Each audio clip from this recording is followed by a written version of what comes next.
안녕하세요. 저는 50대 주부입니다. 대학교 때 저에겐 골치 아픈 동문 친구가 있었습니다. 그 친구는 과 내에서도 공부도 잘하고 똑똑해서 인기가 많았어요. 저는 친해지기 전까지는 저를 드러내는 편이 아니어서 조용히 학교에 다니고 있었는데 어느 날 그 친구가 절 보면서 그러는 거예요. 너 내가 찜했다? 그 일로 강의실안은 수업 전부터 뒤집어졌습니다. 우리 과 얼짱이라고 불리던 그 녀석이 모두가 보는 강의실 안에서 저에게 오글거리는 고백을 해버렸으니까요. 저는 너무 놀라서 그 친구의 손목을 멱살 잡듯 끌고 강의실 밖으로 나갔습니다. 야, 너 미쳤어? 갑자기 그게 무슨 소리야? 사실 저는 그 친구가 밖에서 어떤 여자랑 데이트하는 모습을 본 적이 있었거든요. 나이는 비슷해 보였는데 저희 과 여학생 같진 않아서 다른 과 여학생 아니면 다른 학교 여학생을 사귀나 보다 했던 저였습니다. 찜 같은 소리 하고 있네. 네가 뭔데 네 맘대로 찜이니 뭐니 떠드냐고. 나 진심인데? 나 너 진짜 찜한 거야. 그새 만나던 여자친구랑 헤어지기라도 한 걸까 싶었습니다. 역시 바람둥이구나 싶어 더 화가 나더라고요. 글쎄, 난 됐다고. 그리고 그런 소리를 강의실 안에서 애들 다 보는 데서 하면 어떡해. 말 그대로 찜하는 거니까. 다른 사람들한테 너 눈독 들이지 말라고 일부러 그런 건데? 진짜 미친 거 아니야? 난 너같이 잘생긴 남자한테 관심 없어. 바람 피우는 남자 딱 싫어. 그러면 안 되는데.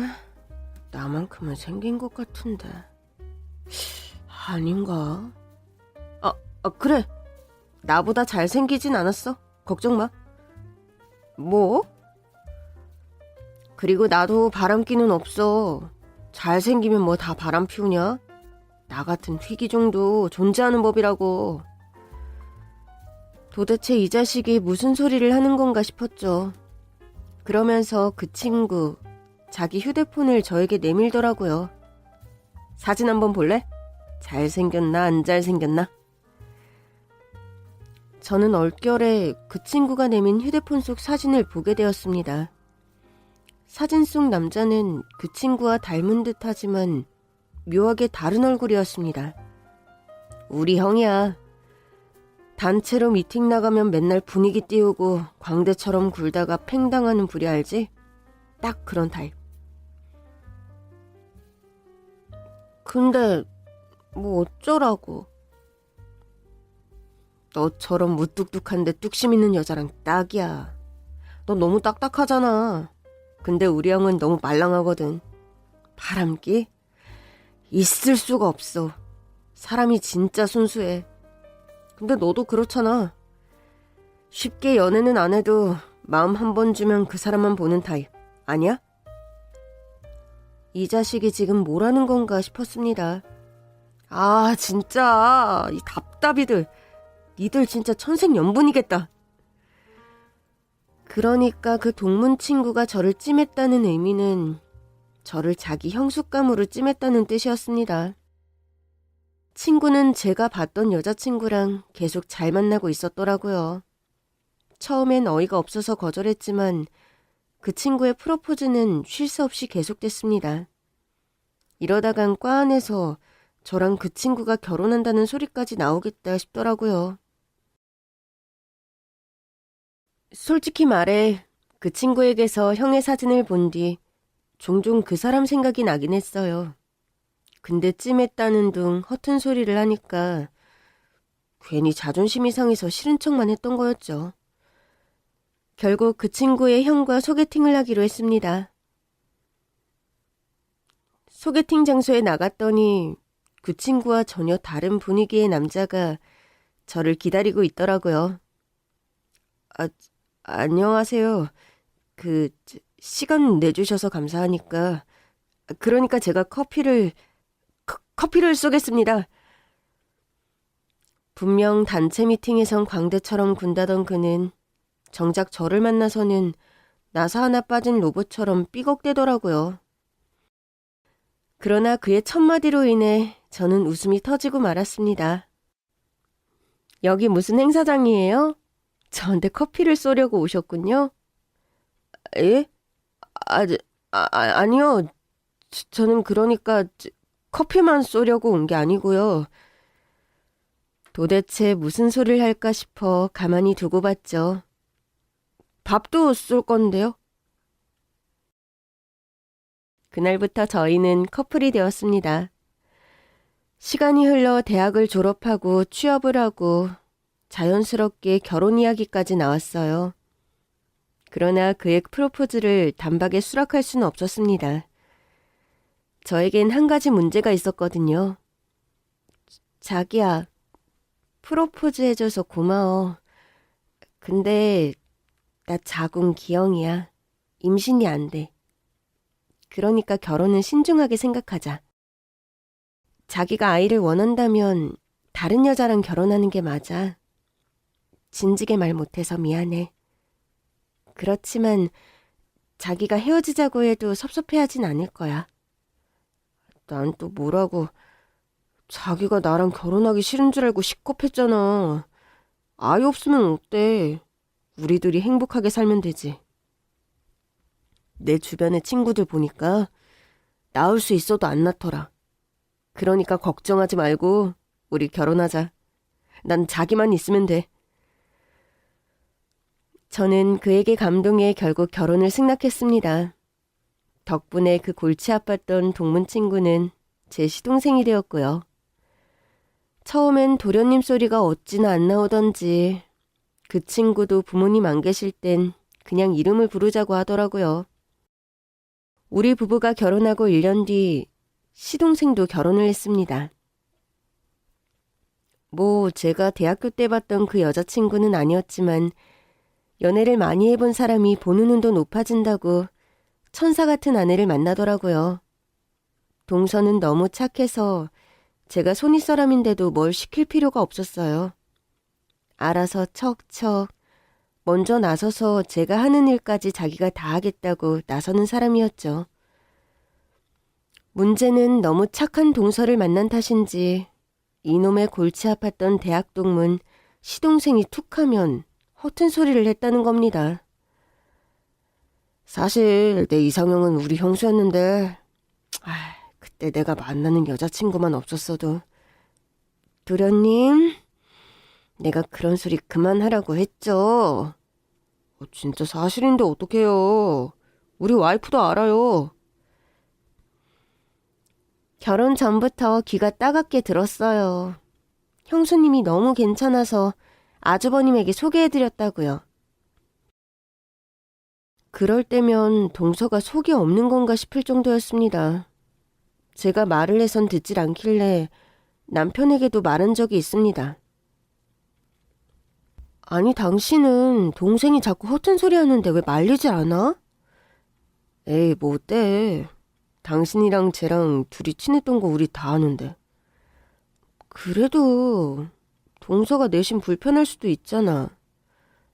재수씨가? 전혀 그런 눈치 아니었는데. 동서가 워낙 착하니까 지금은 넘어가지만 계속 듣다 보면 짜증나지 않겠어? 당신도 참 재밌기만 하고만 뭘. 저 녀석이 워낙에 농담을 잘하잖아. 그러면서 남편은 그저 자기 동생의 유머라고 재밌다고 옹호까지 했습니다. 저는 너무 민망했어요. 오히려 저랑 신랑이 연애할 땐 저런 소리를 한 번도 한 적이 없었거든요. 왜 저렇게 오버하나 싶고 와이프가 착하니까 함부로 구는 건가 싶어 걱정스럽기도 했어요. 그러나 저의 걱정과 달리 시동생 부부의 금실은 매우 좋은 듯 했습니다. 동서는 첫째 아이를 낳았고 또 몇 년 안 돼 둘째 아이까지 출산했어요. 물론 저희 부부에겐 아이가 없었습니다. 자꾸 아이가 생기지 않으니 저희 사정을 모르시는 시어머니도 한소리를 하시더라고요. 그나저나 우리 첫째네는 아이가 안 생기네. 얘, 혹시 네 남편한테 문제 있니? 시어머니가 저에게 물으시는데 저한테 문제가 있다는 소리가 차마 안 나오는 거예요. 옆에서 듣던 남편은 또 재밌어 하더라고요. 아유, 하여튼 우리 엄마도 진짜. 하여튼 우리 형제가 우스갯소리 하는 건 다 엄마 닮아서야.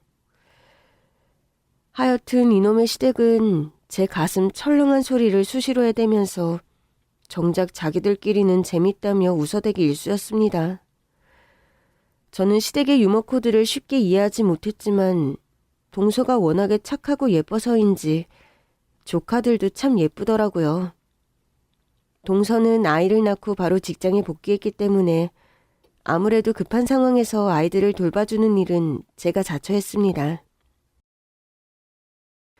뭐라든 제 대신 2배를 하려 했던 동서가 예뻐서 저도 도움을 주고 싶었어요.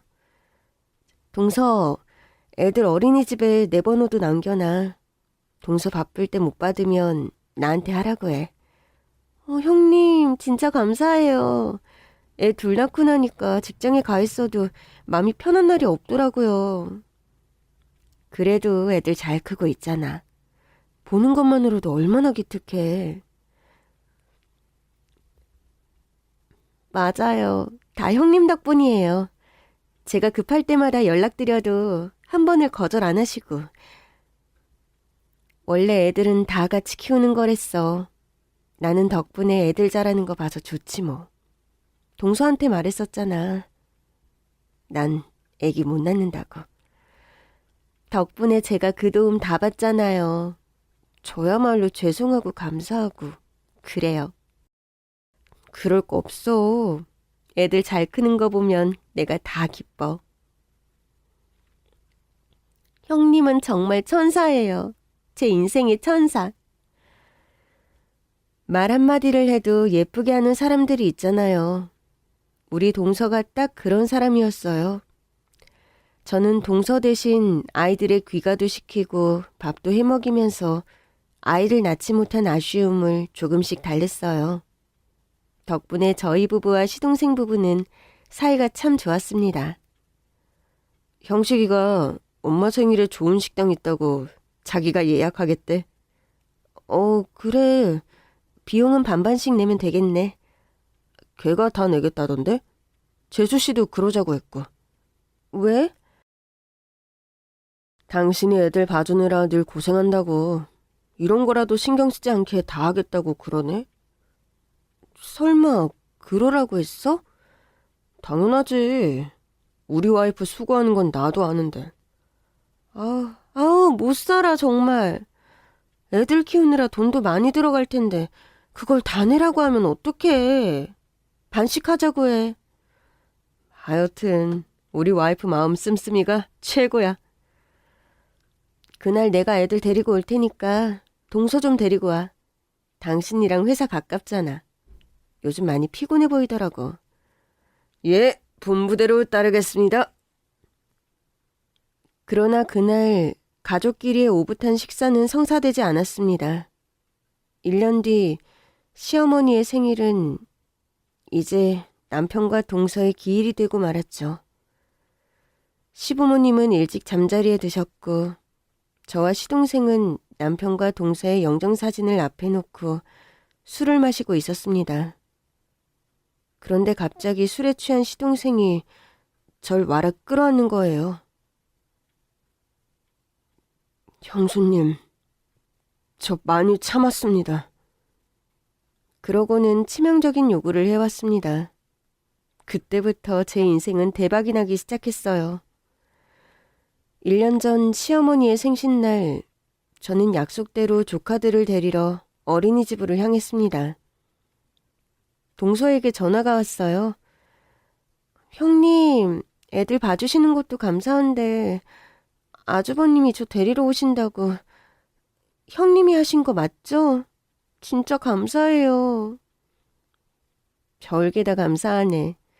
동서네 회사랑 가깝잖아. 퇴근 시간이 비슷하면 늘 같이 오면 좋을 텐데.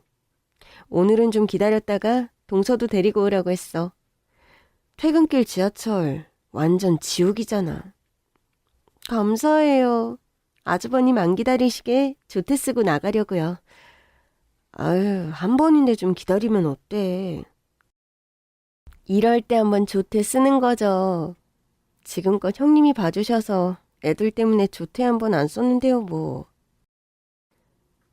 그날따라 기운을 차린 듯한 동서의 목소리에 저도 기분이 좋았습니다. 저는 아이들을 데리고 바로 식당으로 향했고 시동생이 오는 길에 시부모님을 모시고 식당으로 오기로 했죠.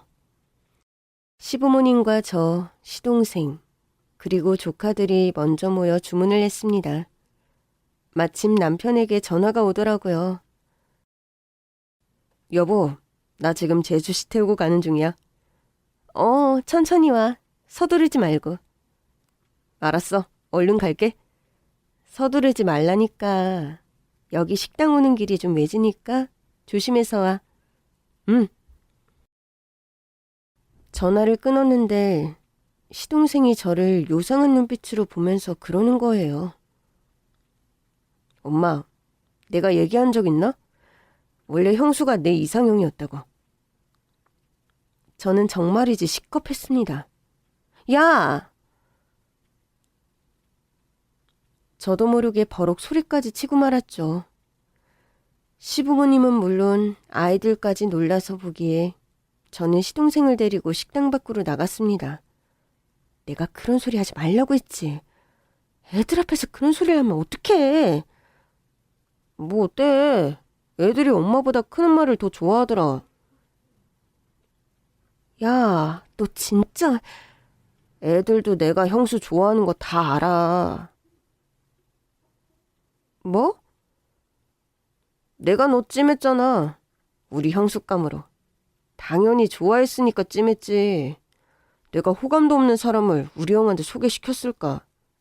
집에서도 내가 큰엄마 좋지? 아빠도 큰엄마 좋아. 이러면 애들이 얼마나 좋아하는데. 저는 정말이지 기가 찼습니다. 그 얘길 동서도 들었겠네? 당연하지. 우리 와이프가 형수를 더 좋아하는데 뭐. 아무리 그래도 그렇지. 그런 소리를 어른들 있는 데서까지 하니까 문제 아니야. 누가 들으면 오해해. 에이, 우리 사이를 모르는 사람들이나 그렇겠지. 오해하라고 해. 뭐 좀 하면 어때? 정말이지 혈압이 오르는 기분이었습니다. 그러지 말고 우리 이번 여름에 부부 동반 여행 갈까? 원래는 식당 비용 우리가 내려고 했는데 대신 여행 경비 70%는 우리가 부담할게. 너 진짜 철없는 소리 할래? 애들 키우느라 돈이 얼마나 나가는데. 동서하고는 얘기된 거야? 그 사람이 먼저 꺼낸 얘기야. 애들 보느라 형수 너무 수고한다고. 여행 가서 좀 같이 쉬었으면 좋겠다고. 정말이지 동서를 봐서 참았습니다. 일단 들어가자. 어머님 아버님 기다리시겠어. 그렇게 시동생의 못된 버릇은 고치지 못한 채 다시 식당으로 들어가려던 차였어요. 갑자기 전화가 오더라고요. 남편인가 했는데 모르는 번호였습니다. 그런데 기분이 좀 이상하더라고요. 그때 시동생의 휴대폰에도 전화가 오기 시작했습니다. 누구지?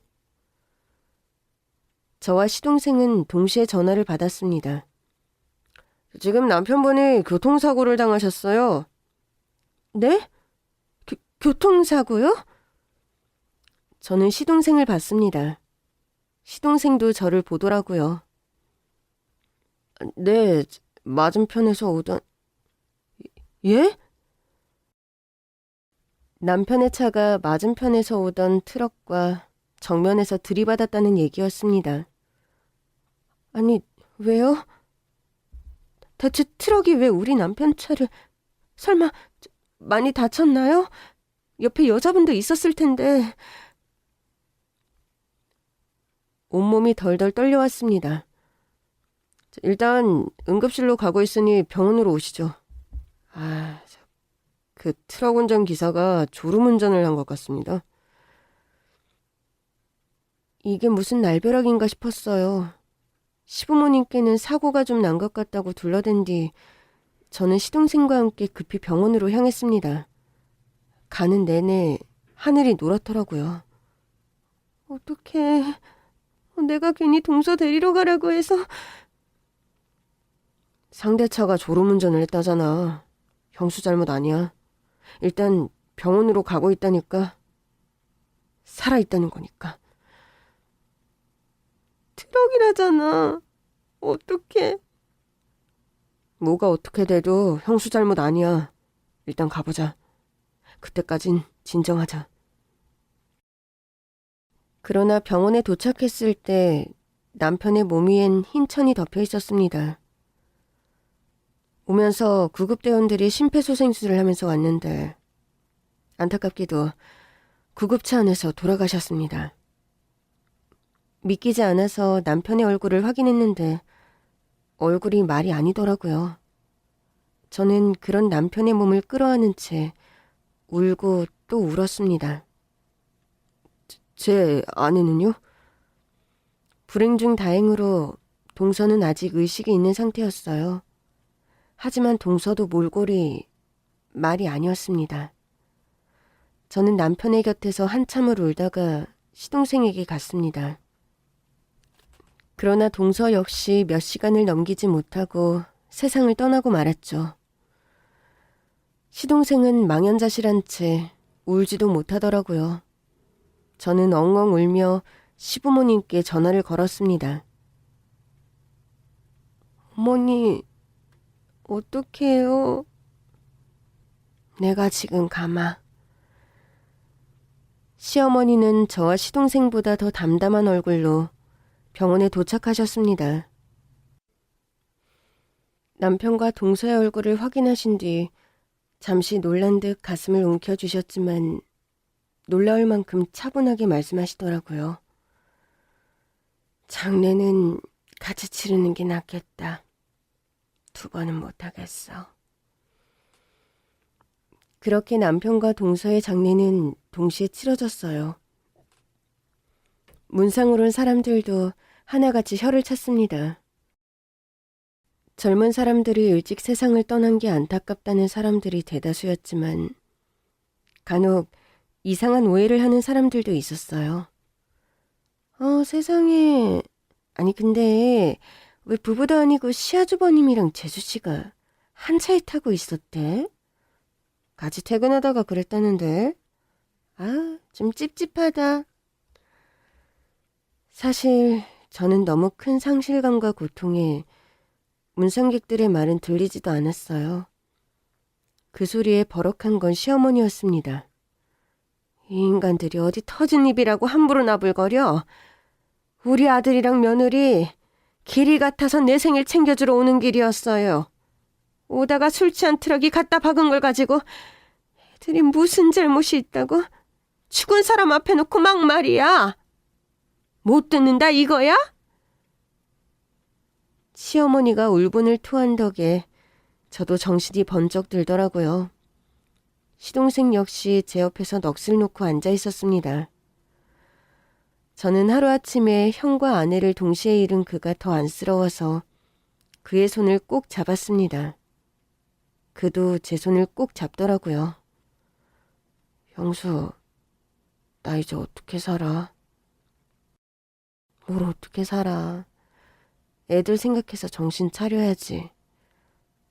형수, 난 자신이 없어. 자신이 있어서 사는 사람이 어딨어.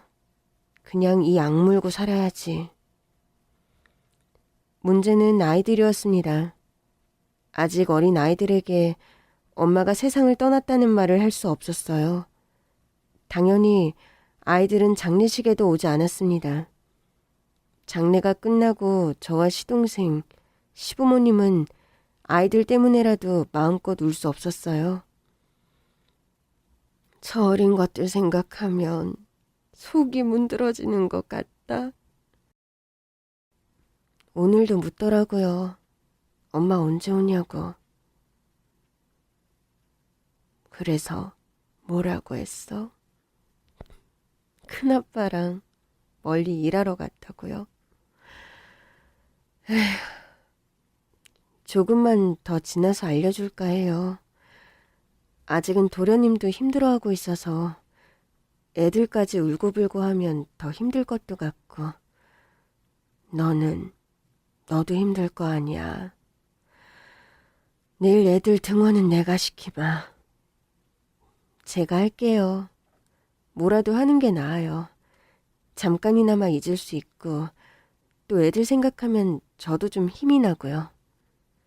일단 제가 할 수 있는 만큼은 애들도 돌보고 도련님도 좀 들여다보고 할게요.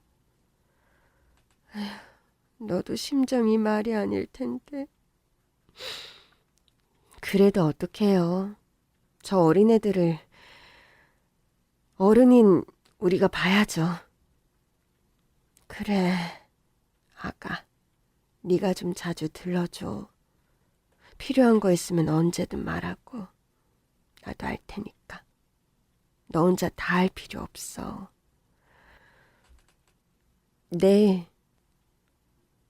일단 어머니도 몸부터 추스르세요. 그래도 전 젊잖아요. 자식 잃은 어머님의 심정은 또 오죽할까 싶었어요. 저는 피를 토하듯 쏟아지는 울음을 삼키며 매일같이 조카들을 돌봤습니다.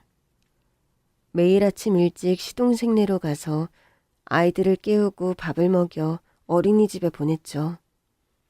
매일 집에 드나들다 보니 시동생도 안 챙길 수가 없더라고요. 시동생은 하루가 다르게 말라가고 있었습니다. 저는 보통 이른 아침에 와서 아이들의 저녁까지 먹인 뒤 집으로 돌아갔어요. 물론 시동생이 먹을 수 있게 저녁도 차려놓고 갔죠. 아침에 와보면 늘 설거지가 깨끗하게 돼 있었는데 애들을 재운 뒤 밤새 술을 퍼마신 건지 방 안에선 하루가 멀다 하고 술 냄새가 진동했습니다. 저는 온통 어두운 방 안을 밝히기 위해 안마 커튼을 반쯤 걷은 뒤 말했습니다. 도련님, 일어나야죠. 이러다 늦어요. 남편과 동서가 있을 때만 해도 둘이 있을 땐 야, 너 하던 사이였지만 두 사람이 세상을 떠난 뒤로는 오히려 더 도련님하고 부르게 되더라고요. 형수, 고마워. 아침은 먹었어요? 시동생은 잠이 깨진 않은 얼굴로도 늘 제 안부부터 물었어요. 먹으면 되지. 간단하게 차려놨으니까 먹고 출근해요. 설거지는 내가 애들 데리고 와서 할 테니까 그냥 두고 가요. 남편과 동서가 세상을 떠난 뒤 몇 달째 반복하고 있던 일이었습니다. 평소라면 시동생도 그러겠다고 하고 끝날 상황이었습니다. 어느 날 갑자기 시동생이 방에서 나가려는 제 팔목을 붙잡았어요. 안마 커튼으로 인해 절반은 어두운 방 안에서 시동생은 허스키해진 목소리로 물었습니다. 형수, 기억나? 내가 강의실에서 형수 찜했을 때 형수가 내 팔목 잡고 강의실 나가던 거. 갑자기 왜 이러나 싶었지만 그의 목소리가 너무 슬프게 들렸습니다. 기억하지. 그날만 생각하면 지금도 얼굴이 다 화끈거리는데. 좀 웃으라고, 맘 좀 편히 먹으라고 저도 농담처럼 대꾸했습니다. 그날 집에 돌아왔는데 형수한테 잡혔던 손목의 느낌이 너무 선명한 거야. 와, 세상에 내 손목을 잡고 끌고 나가는 여자는 또 처음이더라고. 그러나 분위기는 순식간에 이상해졌습니다. 내가 워낙 좀 거칠어서 그런 거지 뭐. 저는 그에게 잡힌 손목을 빼내려고 했습니다. 아무튼 나 갈 테니까 아유, 이것 좀 놔봐. 응? 그런데 시동생이 제 손목을 잡고 놔주질 않는 거예요. 도련님, 왜 이래요? 아직도 술이 안 깼어? 저는 꼼짝도 안 하는 그에게 불어 더 도련님이라고 부르며 물었습니다. 형수도 나 좋았지? 갑작스러운 질문에 당황한 저는 힘껏 그의 손에서 제 팔목을 빼냈습니다. 그게 갑자기 무슨 소리야. 적어도 싫진 않았잖아. 그러니까 우리 형이랑 결혼도 했겠지. 저나 시동생이나 배우자를 잃고 고통 속에서 몸부림치던 때였습니다. 힘든 건 알겠는데 나는 형만 보고 결혼했어요. 첫 만남부터 그 사람이 좋았어. 그 사람 덕에 많이 웃었고. 하여튼 우리 형수 위로라곤 절대 안 해주지. 나도 알아. 형수가 우리 형 사랑한 거. 그래서 고마워. 우리 가족이 돼줘서. 그리고 미안해. 결국 나 때문에 이런 고통까지 느끼게 해서. 그러니까 형수, 나 미워하지 말라고. 그게 무슨 소리야. 그렇게 따지면 형 차에 동서 태운 건 난데 차라리 따라왔으면 한 사람이라도 사는 건데. 나는 뭐 그런 생각 안 하는 줄 알아요? 하루에도 12번씩 생각해. 하필 그날 왜 안 하던 짓을 시켜가지고 동서는 조퇴까지 하고 그냥 따라오게 둘걸. 내가 순리를 거슬렀다는 생각을 얼마나 많이 하는데. 내가 그거 형수 잘못 아니라고 했잖아. 형수가 뭘 잘못했다고 그런 생각까지 해. 그날 우리 와이프 신나서 나한테 전화 왔었어. 형님이 또 자기 배려해서 자기 편하게 퇴근한다고. 내가 그래서 형한테 전화도 했었어. 농담으로 우리 와이프가 너무 좋아하니까 가끔은 카풀도 좀 하고 그러라고. 그건 그냥 가족끼리 할 수 있는 얘기잖아. 같이 차 좀 타고 온 게 사고의 원인도 아니고. 그렇게 따지면 도련님도 그런 생각하면 안 되지. 소개시켜준 게 사고의 원인은 아니잖아. 아니, 내가 형수를 우리 가족으로 찜만 안 했어도 이런 꼴은 안 보고 살았을 거 아니야. 세상 일을 어떻게 알아. 사고는 누구한테나 일어날 수 있는 일이야. 그러니까 형수도 이제 그만 자책하라고. 우리 애들 봐주는 것도 힘들면 쉬어요. 쉴 수 있을 때. 그날 비로소 저는 남편과 동서의 죽음 앞에서 느낀 죄책감을 털어낼 수 있었어요. 시동생이 그렇게 자책하고 있었다는 건 꿈에도 몰랐거든요. 제가 자책할수록 시동생 또한 힘들어지겠다 싶더라고요. 그러나 그날 이후 저는 되도록 시동생과는 마주치지 않으려고 했습니다. 이제 막 깬 시동생과 방 안에서 마주하는 게 어쩐지 자꾸 불편하더라고요. 그래서 깨울 때도 문만 두드린 뒤 조용히 집을 나왔죠. 남편과 동서가 떠난 뒤 한 해 동안은 집안의 대소사도 챙기지 않았습니다. 다 같이 모이면 눈물바다 될 일밖에 없었다 보니 자연스럽게 그렇게 된 거였어요. 그러나 1년이 지나 두 사람의 기일과 시어머니의 생신이 다가오자 고민이 되더라고요. 그즈음 시어머니도 좀 살필 겸 시댁에 들렀어요. 어머니, 이번 생신은 어떻게 할까요? 시어머니는 물끄러미 달력을 보시더니 한숨만 내쉬더라고요. 자식 먼저 보낸 내가 생일은 무슨. 생일보다는 기일을 챙겨야 하지 않겠니? 시어머니의 삶도 참 모질다 싶었습니다. 자기 생일이 아들과 며느리를 떠나보낸 날이 되었으니까요.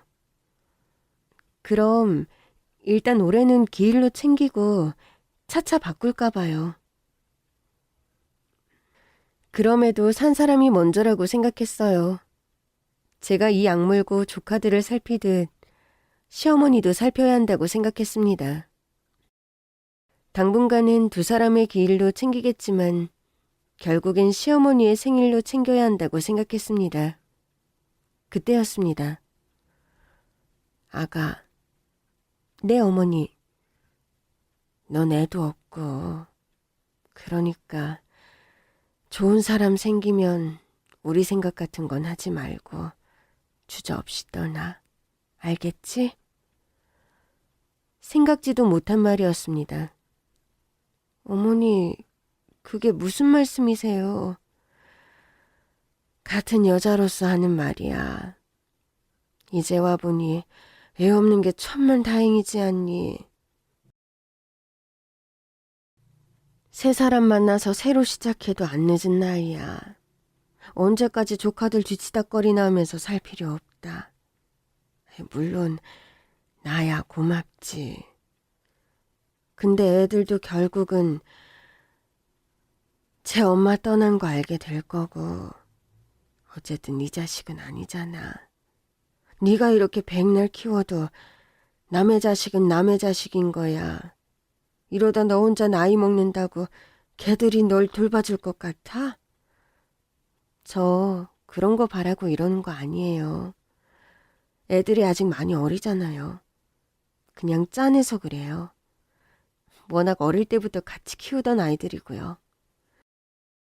그래도 애들은 지 엄마 빈자리를 많이 못 느끼고 있는 것 같아요. 전 그걸로도 만족해요. 에휴, 널 어떡하니. 이렇게 착하기만 해서. 시어머니는 매일같이 조카들을 돌보는 저를 안쓰러워하셨습니다. 그래서 하루빨리 제가 새 사람을 만나길 바라셨어요. 그러나 저는 그러고 싶은 마음이 조금도 없었습니다. 오히려 조카들이 있어서 남편을 잃은 슬픔을 조금 더 빨리 극복할 수 있었어요. 물론 마음 한편에 왜 고통이 없었겠어요. 남편을 생각하면 밤낮 없이 왈칵 눈물부터 쏟아졌습니다. 그럼에도 남편과 동서의 기일은 야속하리만큼 빠르게 찾아왔습니다. 첫 기일이라 시댁에서 챙기기로 했어요. 전날 밤새 잠이 안 오더라고요. 그날은 아이들에게도 처음으로 엄마가 세상을 떠났다는 사실을 알려주기로 한 날이기도 했습니다. 할머니 집에 가는 줄만 알았던 조카들은 엄마와 큰아빠의 영정사진을 보고 고개를 갸웃거렸어요.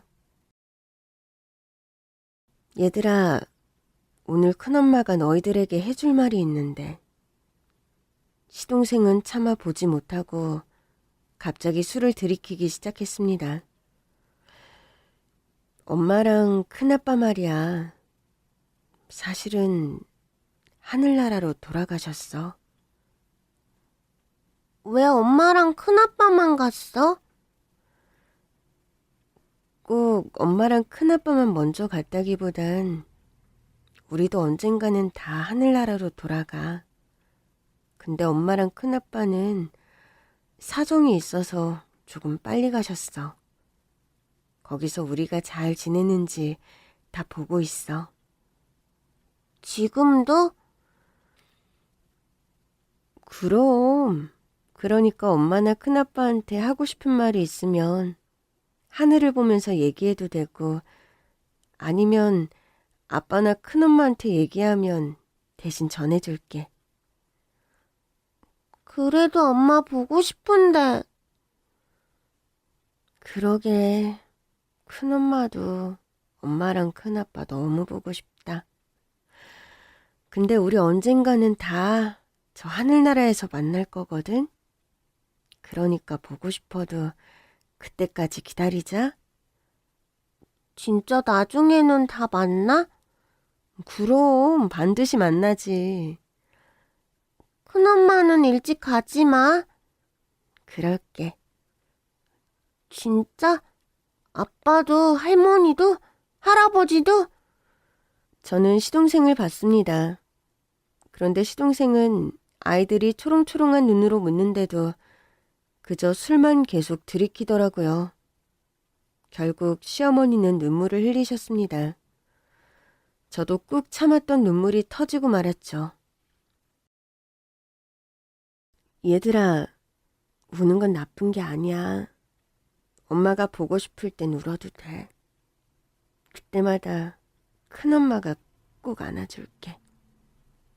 우리도 안아줄게요. 나도요.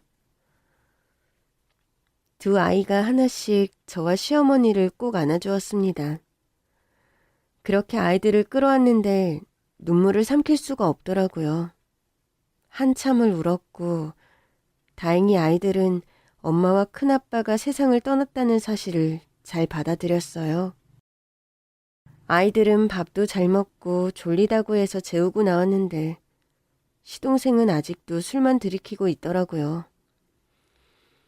기일이라 마음이 더 심란한가 보다 싶다가도 그래도 애들에게 엄마가 세상을 떠났다는 걸 알려주기로 해놓고는 입을 꾹 다물고 술만 마시는 그가 좀 못마땅했습니다.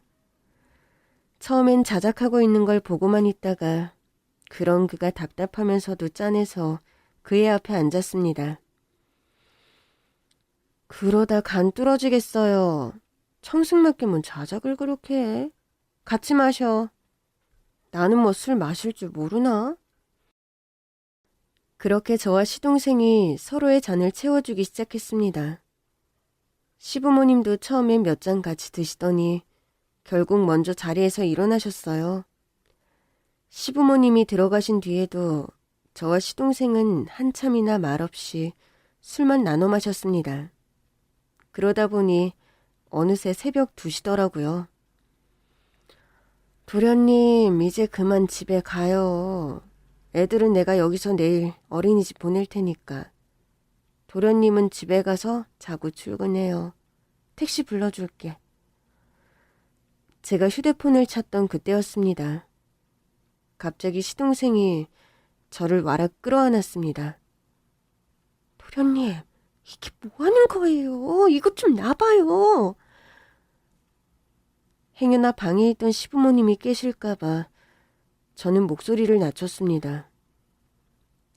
그러나 시동생은 더더욱 세게 저를 끌어안았어요. 난처한 마음에 결국 대학 시절 말버릇이 나오고 말았습니다. 야, 너 정신 안 차려? 이거 놔. 빨리 놔라.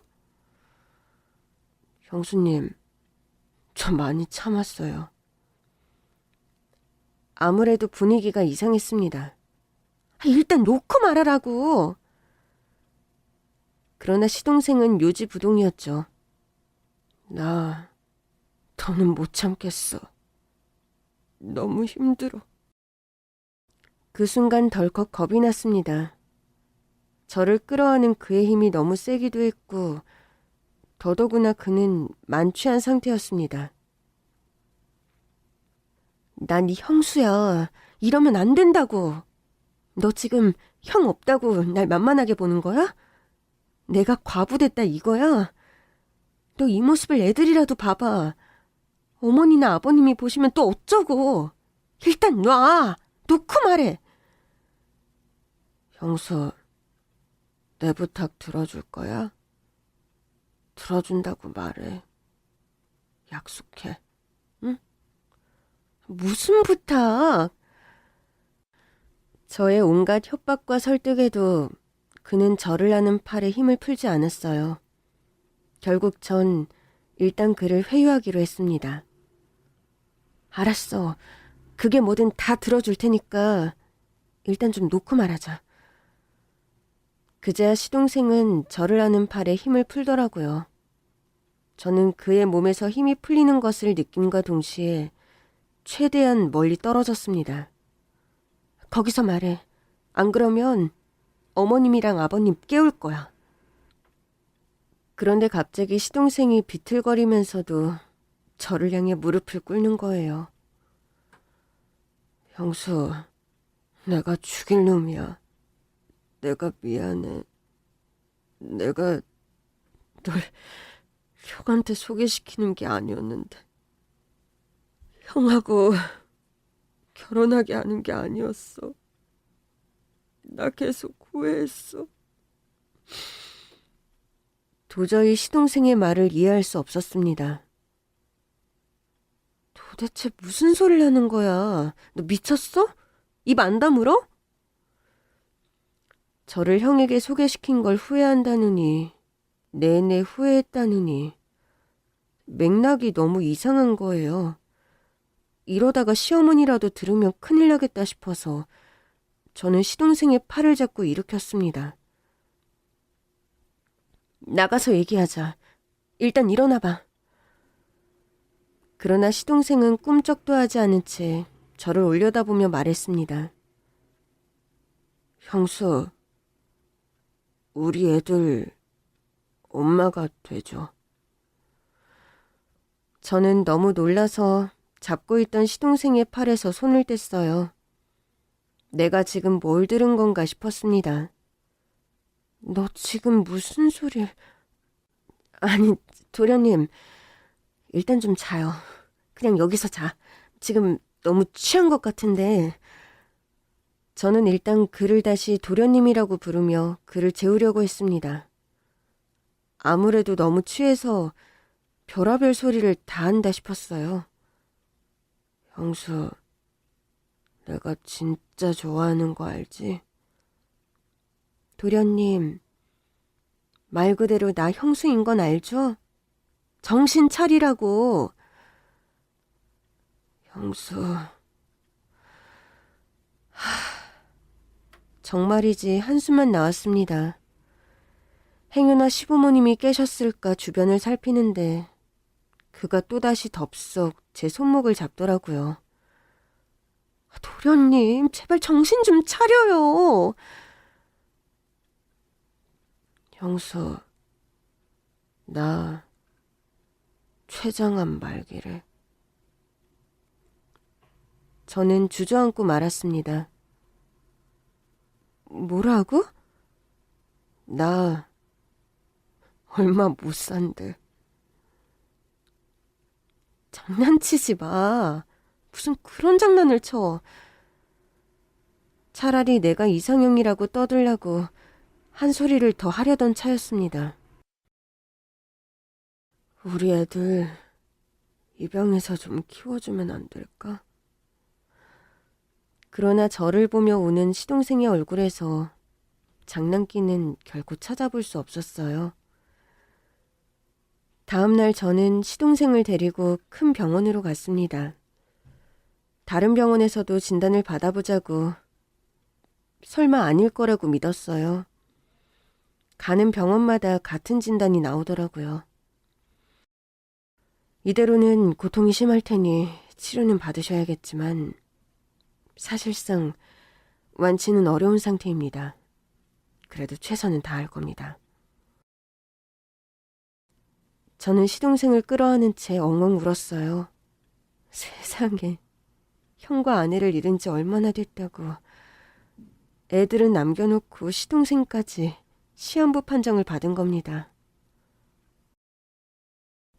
우리 애들 불쌍해서 어떡하니. 우리는 한바탕 울었고 울음이 그친 뒤 시동생이 한 번 더 부탁하더라고요. 나 취해서 한 소리 아니야. 우리 애들 입양해서 형수 아이들로 키워주면 안 될까? 어려운 부탁인 거 알아요. 형수 얼마든지 새로운 사람 만나서 재혼할 수도 있는 거 다 아는데.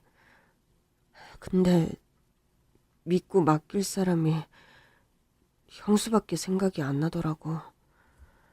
엄마랑 아버지는 나이가 많잖아. 나이도 많으신데 애들 보다가 건강이라도 안 좋아지시면 두 분도 그렇지만 애들도 걱정이 너무 되는 거야. 그래서 이기적인 거 아는데 그래도 형수한테 부탁하고 싶었어. 나 때문에 우리 형한테 시집와서 그 꼴 보게 만들어 놓고 나까지 이런 꼴을 보이네. 남편과 동서가 떠날 때의 충격보다 더 고통스러운 순간이었어요. 이제 겨우 울면서라도 앞으로 나아간다고 생각했는데 시동생까지 세상을 떠난다니 애들은 그 충격을 또 어떻게 감당할 것이며 시부모님은 남은 자식마저 잃고 어떻게 사시나 싶었죠. 저는 일단 시동생에게 치료를 권했습니다. 일단 최선을 다해서 고쳐보자. 그러니까 약한 소리 하지 말고 도련님이 애들 키우겠다고 각오하고 이 약물고 치료받아요. 시동생은 알겠다고 하더라고요. 그러나 시동생의 치료에는 차도가 없었습니다. 결국엔 고통이 너무 심해져서 호스피스 병원으로 가야 할 때가 왔습니다. 시부모님은 매일 넋을 놓고 지내셨지만 제가 결단해야 할 때가 왔더라고요. 저는 시부모님께 물었습니다. 도련님이 제가 아이들을 입양해서 키워주길 바라고 있어요. 어머님, 아버님, 그래도 될까요? 그간 어두웠던 어머니의 얼굴에 불현듯 화색이 돌았습니다. 정말 그래줄 수 있겠니? 그래도 괜찮으시겠어요? 괜찮다 마다. 네가 애들을 키워준다는데 내가 반대할 게 뭐가 있어. 나는 오히려 너무 고맙지. 너에게 너무 큰 빚을 지는구나. 바로 입양 절차 밟을게요. 제가 아이들을 입양하겠다고 하자 시동생 역시 눈물을 흘렸습니다. 그는 투병으로 인해 앙상하다 싶을 정도로 마른 상태였어요. 형수, 내가 진짜 좋아하는 거 알지?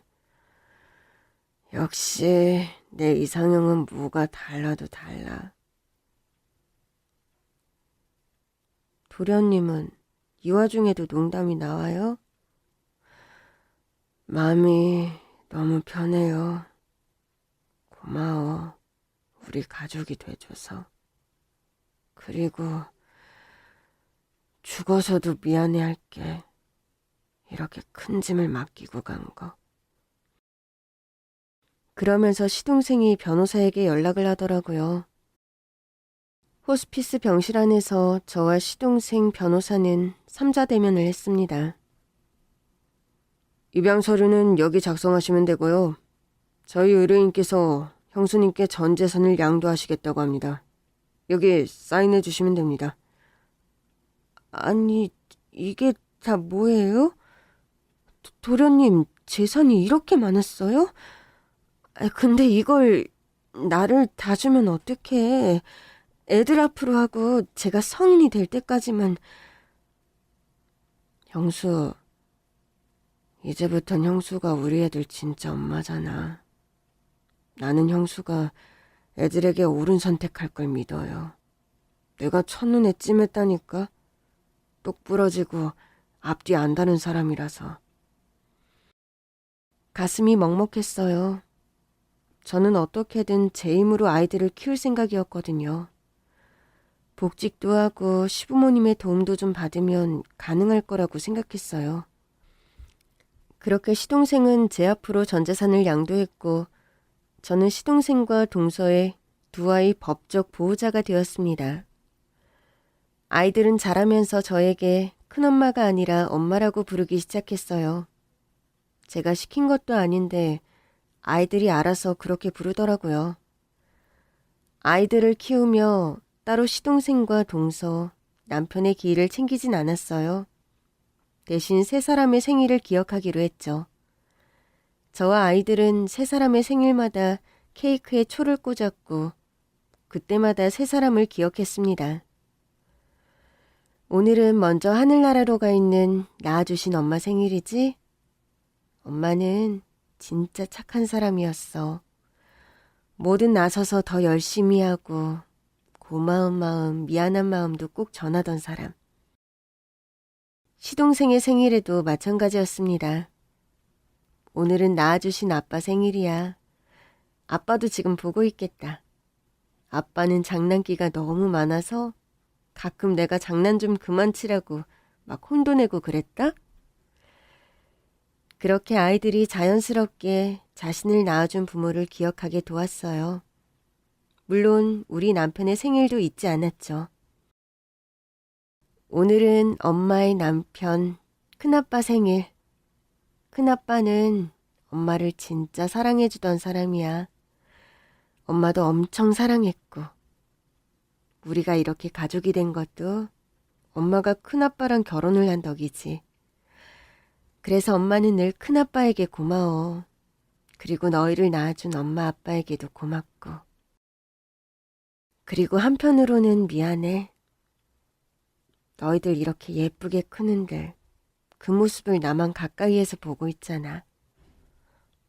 엄마랑 아빠도 다 보고 있을걸? 맞아, 다 보고 있어. 그래도 이렇게 이쁜 내 새끼들 나만 꼭 안을 수 있으니까. 나중에 우리가 하늘나라 가서 안아드릴게. 좋은 생각이다. 너희는 엄마 아빠 안아주고 나는 큰아빠 안아주고. 나는 큰아빠도 안아줄 건데? 나도.